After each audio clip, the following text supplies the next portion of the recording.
சூர்யாவுடைய ஆக்டிங்கில் சிறுத்தை சிவாவுடைய டைரக்ஷனில் கங்குவா மூவி தான் இப்போ தேட்டருக்கு வெயிட்டிங்கில் இருக்கு. இந்த மூவிலேருந்து இப்போ நியூவான ஒரு அனௌன்ஸ்மெண்ட்டை ரிலீஸ் பண்ணியிருக்காங்க. அதாவது இந்த மூவியோட டீச்சருக்கு ஒரு பெரிய வெயிட்டிங்னே சொல்லலாம். சம்மர் டைமில் இந்த மூவி தேட்டருக்கு வரப்போல தான் இப்போ அப்டேட் எல்லாமே போய்கிட்டு இருக்கு. இது மட்டும் இல்லாமல் இந்த மூவியோட டீச்சர் ஏப்ரல் 19 4 PM ரிலீஸ் பண்ணுறதா கன்ஃபார்ம் பண்ணிட்டாங்களே. ஒரு பெரிய வெயிட்டிங் மட்டும் இல்லாமல் சூர்யாவோட ஆக்டிங்கில் ஒரு பிக் எக்ஸ்பெக்டேஷனே இந்த மூவிக்கு தான் இருக்குன்னு சொல்லணும். கிட்டத்தட்ட இந்த மூவி 10 லாங்குவேஜுக்கு மேலே IMAX 3Dல தான் மேக் பண்ணியிருக்காங்க. சிறுத்தை சிவாவுடைய ஆக்டிங்கில் ஒரு பெரிய பட்ஜெட்டில் இந்த மூவி தயாராகிருக்குன்னு சொல்லணுமே. இப்போ இந்த மூவியோடைய டீசர் அனௌன்ஸ்மெண்ட் வரைக்கும் வந்துட்டாங்க. இன்னும் 1 or 2 monthsல இந்த மூவியோடைய ரிலீஸும் கன்ஃபார்ம் ஆகிடலாம். இது மட்டும் இல்லாமல் இந்த மூவியில் ஒரு ஹிஸ்டரியை பேஸ் பண்ணி மேக் பண்ணியிருக்கிறதுனால டிஃப்ரெண்ட்டான ஒரு கிளிப்ஸ் வீடியோவையும் இதுக்கு முன்னாடி ரிலீஸ் பண்ணியிருந்தாங்களே. இப்போ அதை தொடர்ந்து இந்த மூவியோட டீசருக்கு ஒரு பெரிய வெயிட்டிங் ஏற்பட்டிருக்கு. வர ஏப்ரல் 19 4 PM தெரியும் இந்த மூவியோட டீசர் எந்த மாதிரியான ரெஸ்பான்ஸ் ஏற்படுத்த போகுதுன்னு. சூர்யாவோட ஆக்டிங்கில் ஒரு பிக் எக்ஸ்பெக்டேஷனில் இப்போ இந்த மூவி போய்கிட்டு இருக்கு. இந்த எக்ஸ்பெக்டேஷனை எந்த அளவுக்கு பூர்த்தி செய்ய போகிறாங்கன்னு வெயிட் பண்ணி தான் பார்க்கணும். பவன் கல்யாணோட ஆக்டிங்கில் தொடர்ந்து 2 மூவி வெயிட்டிங்கில் இருக்குன்னு சொல்லணுமே. உஸ்டம் பகத்சிங் மட்டும் இல்லாமல் ஓஜி மூவியும் தான். இந்த 2 மூவில இருந்துமே ஒரு குறிப்பிட்ட கிளிப்ஸ் வீடியோவை மார்ச்சோடைய எண்டுக்குள்ளே ரிலீஸ் பண்ணுறதா பிளான் போட்டு வச்சிருந்தாங்க. இப்போ இந்த மூவில இருந்து உஸ்டம் பகத்சிங் மூவியோடைய கிளிப்ஸ் வீடியோவை மார்ச்சோடைய 19க்கு உஸ்டம் பகத்சிங் மூவியோடைய கிளிப்ஸ் வீடியோவும் மார்ச்சோடைய 24க்கு ஓஜி மூவியோடைய கிளிப்ஸ் வீடியோவை ரிலீஸ் பண்ணுறதா பிளான் போட்டுட்டாங்களே. பவன் கல்யாணோட ஆக்டிங்கில் இந்த இயரோட எண்டுக்குள்ளே இந்த 2 மூவியுமே ரொம்ப பிக்கஸ்டாக தேட்டரில் பார்ப்போம். இப்போ இந்த 2 மூவிலேருந்து ரிலீஸ் ஆக போகிற கிளிப்ஸ் வீடியோ எந்த மாதிரி இருக்க போது, எந்த மாதிரியான ரெஸ்பான்ஸ் ஏற்படுத்த போகுதுன்னு வர மார்ச் 19 24க்கு தெரிஞ்சிடும். அவனுகேஷப்புடைய டைரக்ஷனில் ஜிவி பிரகாஷ் அவர்கள் நெக்ஸ்ட் ஒரு மூவியில் ஆக்டிங் பண்ணுறது கன்ஃபார்ம் ஆகியிருக்கு. இந்த மூவியோட ஷூட்டிங் எல்லாமே மே மந்த்துக்கு மேலே ஸ்டார்ட் ஆகுன்ற போல அப்டேட் ரிலீஸ் பண்ணியிருக்காங்களே. கரண்ட்டில் ரஞ்சித்தோடைய ப்ரொடக்ஷனில் ஒரு மூவியில் ஆக்டிங் பண்ணிக்கிட்டு இருக்காரு. நெக்ஸ்ட் இவருடைய டைரக்ஷனில் தான் ஒரு பிக்கஸ்ட் மூவியில் ஆக்டிங் பண்ண போகிறது கன்ஃபார்ம் ஆகியிருக்கு. இந்த மூவி கிட்டத்தட்ட 12 வயசில் தயாராக போகிறதா கன்ஃபார்ம் பண்ணி வச்சிருக்காங்க.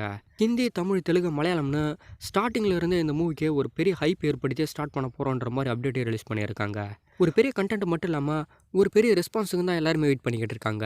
தொடர்ந்து ஜிவி பிரகாஷோட ஆக்டிங்கில் ரிலீஸ் ஆக போகிற மூவிஸ் எல்லாமே பெரிய பெரிய கண்டென்ட்டை வச்சு செம்மையாக ரிலீஸ் ஆக போகிற மூவிஸ்னு சொல்லலாம். இந்த இயரோட எண்டுக்குள்ளே 4 5 மூவிஸ் கூட இவரோட ஆக்டிங்கில் ரிலீஸ் ஆகிறதுக்கு நிறைய வாய்ப்பு இருக்கு. ஆயுஷ் சர்மாவுடைய ஆக்டிங்கில் ரஸ்லான் அப்படின்னு டைட்டில் வச்சு ஒரு மூவி தேட்டருக்கு வெயிட்டிங்கில் இருக்கு. கர்னலா புட்டனுடைய டைரக்ஷனில் ஏப்ரல் 26க்கு இந்த மூவி தேட்டருக்கு வரது கன்ஃபார்ம் ஆகிடுச்சு. ஒரு பயங்கரமான ஆக்ஷன் கலந்த ஒரு த்ரில்லர் மூவியாக தான் இந்த ரஸ்லன்லா மூவி தேட்டரில் ரிலீஸ் ஆக போகுது. வர ஏப்ரல் 26க்கு தெரியும் இந்த மூவி தேட்டரில் எந்த மாதிரியான ரெஸ்பான்ஸ் ஏற்படுத்த போகுதுன்னு.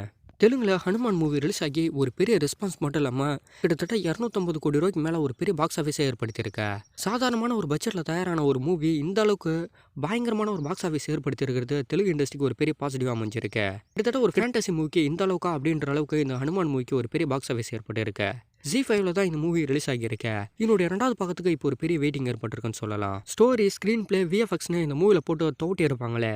இது எல்லாமே ஒரு பெரிய ரெஸ்பான்ஸ் ஏற்படுத்தி ஒரு பெரிய பாக்ஸ் ஆஃபீஸ் மட்டும் இல்லாமல் 2வது பாகம் சீக்கிரமாக ரிலீஸ் ஆகிறதுக்கும் ஒரு வழிவகையை ஏற்படுத்தியிருக்கு. அஜய் தேவ்கான் மாதவனுடைய ஆக்டிங்கில் ஒரு ஹாரர் த்ரில்லர் மூவியாக ரிலீஸ் ஆகி ஒரு பெரிய ரெஸ்பான்ஸ் ஏற்படுத்தின மூவி தான் சைத்தன் மூவி. இந்த மூவி கிட்டத்தட்ட 100 கோடி ரூபாய்க்கு மேலே ஒரு பெரிய பாக்ஸ் ஆஃபீஸ் ஏற்படுத்திட்டு தான் அப்டேட் ரிலீஸ் பண்ணியிருக்காங்க. மார்ச் 8க்கு தான் இந்த மூவி தேட்டரில் ரிலீஸ் ஆகியிருந்தது. ரிலீஸ் ஆன உடனே இந்த மூவிக்கு இந்த அளவுக்கு ஒரு பாக்ஸ் ஆஃபீஸ் ஒரு பெரிய மாசையை ஏற்படுத்தி கொடுத்துருக்க. மக்கள் இப்போ எல்லாமே ரொம்ப டிஃப்ரெண்ட்டான கண்டென்ட் மட்டும் இல்லாமல் இது போல் ஹாரர் த்ரில்லர் மூவிக்கு பெரிய ரெஸ்பான்ஸ் கொடுத்தும் தேட்டரில் பார்க்குறாங்க. அந்த வகையில் இந்த சைத்தன் மூவியும் ஒரு பெரிய பாக்ஸ் ஆஃபீஸை இப்போ ஏற்படுத்தியிருக்கு. மணிகண்டனுடைய ஆக்டிங்கில் ரிலீஸ் ஆகி ஓரளவு நல்ல ரெஸ்பான்ஸ் கொடுத்தா லவர் மூவி மார்ச் 27க்கு 8 கோட்டா OTTல ரிலீஸ் ஆகிறது கன்ஃபார்ம் ஆகிடுச்சு. ஒரு நல்ல லவ் ஸ்டோரி கலந்தா ஃபீல் குட் மூவியாக தான் தேட்டரில் ஓடி ஓரளவு நல்ல ரெஸ்பான்ஸ் ஏற்படுத்தி இருந்தது.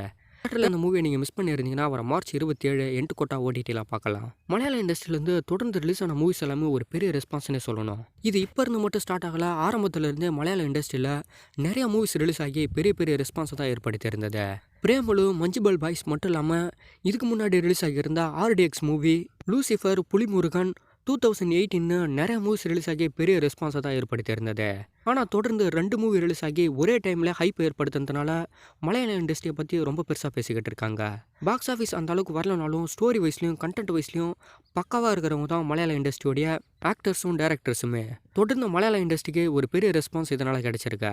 அடுத்த கட்ட எல்லா மூவிக்குமே ஒரு பெரிய வெயிட்டிங்கும் இதனால் ஏற்பட்டிருக்குன்னு சொல்லணும். இதுக்கப்புறம் ரிலீஸ் ஆக போகிற எல்லா மூவிஸுமே மஞ்சுபல் பாய்ஸ் மட்டும் இல்லாமல் பிரேமலு மூவி போல தான் இருக்கும்னு நினைக்கிறேன்.